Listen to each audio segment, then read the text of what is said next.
I think you could characterize our operating model as stubbornness and stupidity. We were too stubborn to quit. Now we're making more audio cassettes than we've ever made. And that's something to say in 2015.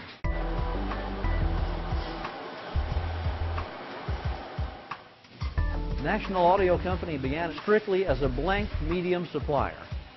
It wasn't until late in the 1990s and the early 2000s when many of the other large duplicators decided to go into CD replication that we realized the audio cassette wasn't done. We're not in the music market when that happened. We were not hurt by it. Our spoken word customers, our blank tape customers went right on. That was the floor under us. That's the beginning of our buying out our competitors, collecting all of their equipment, restoring it to new condition, and preparing ourselves to pick the music market up when it came back. That's exactly what's happened. The best part of working with Steve is he is the king of analog. That man knows audio cassettes. We intend to be the last cassette company operating, and right now we are the last cassette company operating. This is audio cassette duplication. These are electrosound slaves built in the 1970s.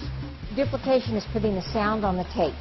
While the tape is being duplicated, the shells set up and they're imprinted, and the shells and the duplicated tape meet at the loading machines.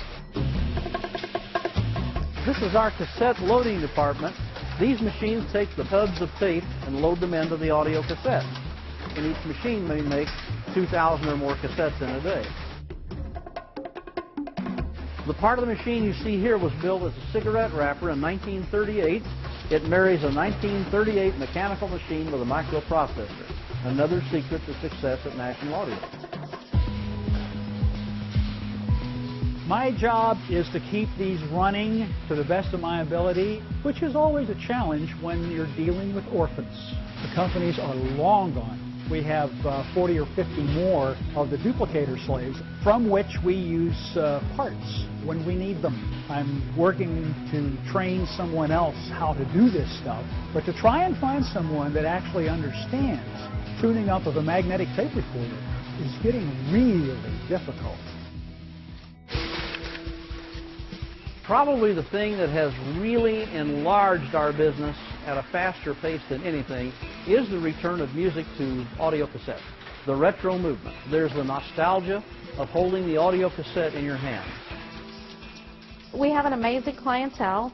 We have a lot of small bands. We did the Guardians of the Galaxy cassette from the movie soundtrack. Here is the Metallica tape that we did.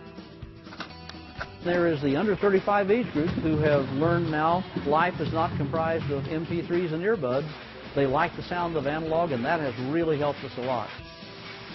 There was a drive from the independent bands to get that warm analog sound again, and it just continued to grow and grow. I do not own an iPod or an MP3 player, and I have a flip cover cell phone. My wife calls me a Neanderthal.